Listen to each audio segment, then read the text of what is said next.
Nomor 1, perhatikanlah pernyataan berikut ini. 1. Peka memahami dan menerima kemajemukan. 2. Mengembangkan sikap toleransi dan persatuan. 3. Mendayagunakan perbedaan untuk meningkatkan efektivitas organisasi. 4. Wakil pemerintah dalam setiap acara-acara adat dalam masyarakat. 5. Wakil pemerintah untuk membangun hubungan sosial psikologis. Pernyataan di atas yang bukan merupakan fungsi ASN sebagai perekat dan pemersatu bangsa adalah, jawabannya adalah yang nomor 4, D. Selanjutnya nomor 2. Pernyataan di bawah ini yang tidak termasuk dampak negatif akibat keberagaman budaya adalah: A. Menimbulkan konflik antara elit dan golongan politik. B. Menimbulkan konflik antara yang miskin dan yang kaya. C. Menimbulkan kelompok-kelompok tertentu dalam masyarakat. D. Munculnya sikap pesimis terhadap tokoh adat. E. Terganggunya kestabilan perekonomian bangsa. Jawabannya adalah D. Munculnya sikap pesimis terhadap tokoh adat. Nomor 3. Anda baru saja pindah ke suatu kota baru dan ingin mengadakan syukuran dengan mengundang pentas musik. Seorang tetangga mengingatkan Anda kalau di lingkungan tersebut pentas musik dianggap sesuatu yang kurang baik. Maka sikap Anda: A. Tetap mengadakan pentas musik, toh tidak melanggar aturan. B. Mengganti tempat acara di gedung. C. Membatalkan acara tersebut. D. Berkonsultasi dengan pengurus RT setempat. E. Mengganti acara yang lebih cocok dengan lingkungan tersebut. Jawaban yang lebih tepat adalah E. Mengganti acara yang lebih cocok dengan lingkungan tersebut. Nomor 4. Kunci untuk meningkatkan persatuan dan kesatuan serta mencegah adanya perpecahan dalam masyarakat, bangsa dan negara Indonesia yang mengandung keberagaman adalah: A. Sikap dan perilaku kebersamaan. B. Sikap dan perilaku toleransi. C. Sikap keterbukaan. D. Sikap dan perilaku gotong royong. E. Sikap dan perilaku saling membutuhkan. Jawaban yang tepat adalah C. Sikap keterbukaan. Nomor 5. Upaya mencegah disintegrasi bangsa di bawah ini yang benar adalah kecuali: A. Membangun harmonisasi kehidupan masyarakat. B. Membangun kehidupan politik yang demokratis. C. Meminimalisir kesenjangan sosial. D. Membangun ekonomi yang berkeadilan. E. Membangun nasionalisme eksklusif. Jawabannya adalah E. Membangun nasionalisme eksklusif. Nomor 6.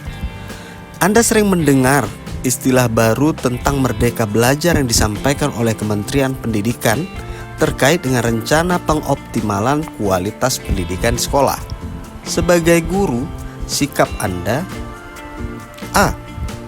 Menunggu sosialisasi terkait hal tersebut untuk dilaksanakan di sekolah. B. Berusaha mencari tahu dan memahami kebijakan tersebut. C. Tetap melaksanakan pembelajaran berdasarkan kurikulum yang diterapkan sekolah.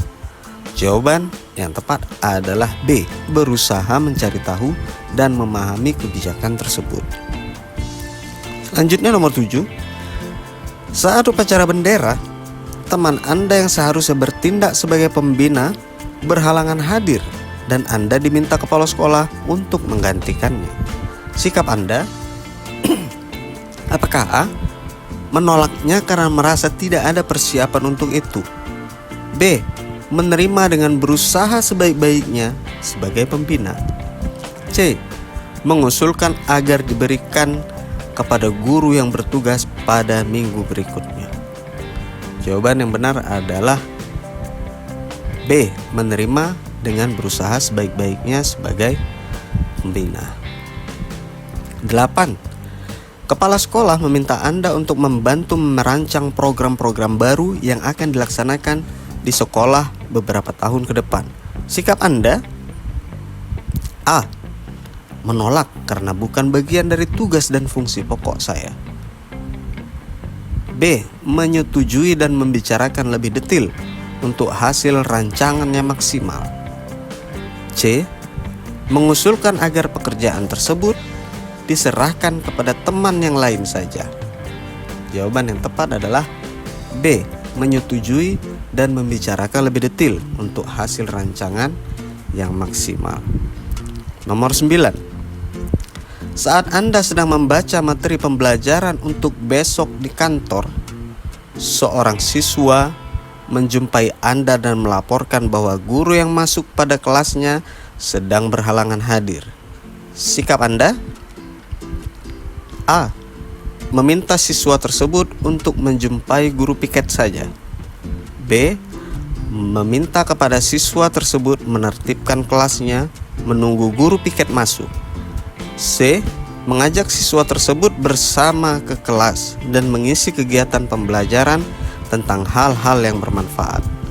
Jawaban yang paling tepat adalah C. Selanjutnya, nomor 10. Ketika tiba di kantor, saya melihat ruang tamu kantor kotor. Saat itu kebetulan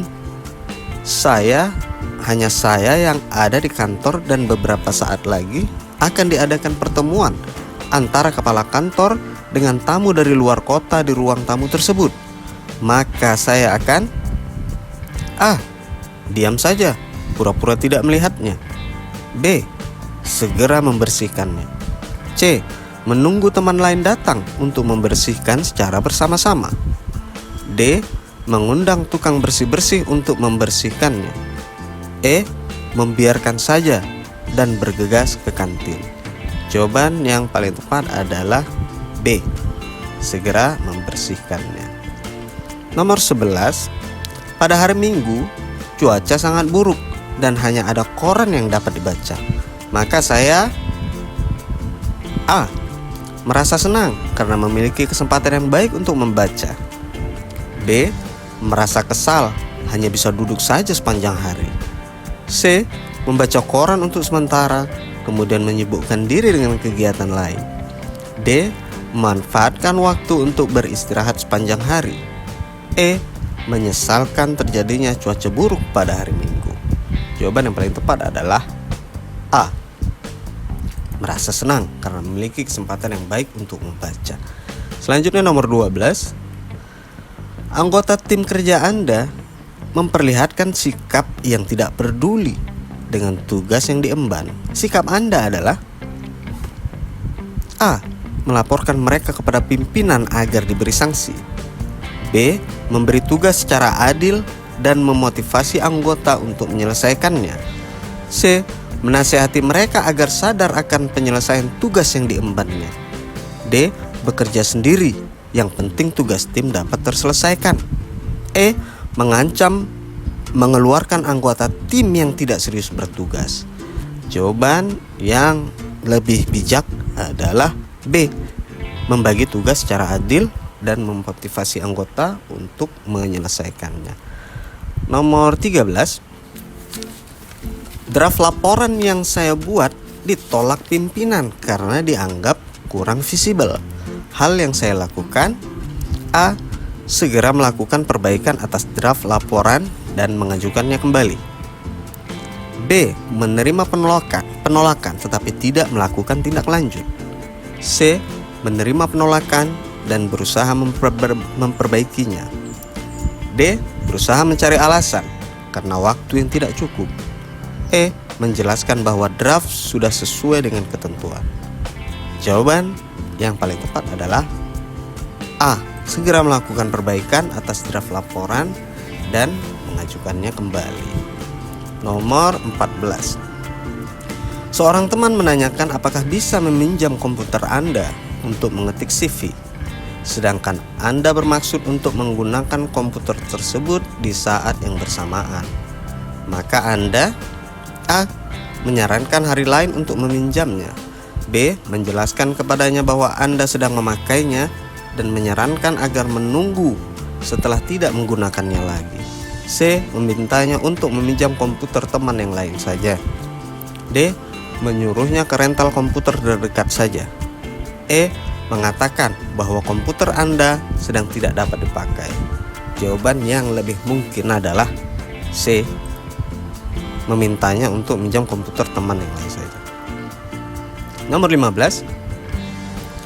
Kepala sekolah meminta saya untuk melakukan pekerjaan yang cukup berat. Saya akan A. Menerima pekerjaan tersebut dan kemudian menyerahkan pekerjaan tersebut kepada teman yang menurut saya paham. B. Menolak pekerjaan tersebut karena merasa tidak sanggup untuk mengembannya. C. Tertarik untuk menyelesaikan pekerjaan tersebut dengan penuh tanggung jawab. Jawabannya adalah C. Tertarik untuk menyelesaikan pekerjaan tersebut dengan penuh tanggung jawab. Nomor 16. Anda kesiangan dalam rapat penting di sekolah. Walaupun Anda sudah berlari kencang dari lantai bawah ke ruang rapat hingga Anda merasa sesak napas. Cara Anda meminta maaf kepada kepala sekolah adalah A. Menyatakan bahwa Anda mengantar anak terlebih dahulu ke sekolahnya. B. Menyesalkan jam alarm yang rusak sehingga Anda kesiangan. C. Menyalahkan lalu lintas yang macet akibat pengguna jalan yang tidak tertib. D. Meminta maaf dan meminta sanksi kepada atasan karena datang terlambat. E. Meminta maaf dan mengakui kegagalan Anda untuk datang lebih pagi. Jawaban yang lebih bijak adalah E. Demikian dulu teman-teman untuk pembahasan hari ini. Kita lanjutkan pada latihan soal berikutnya.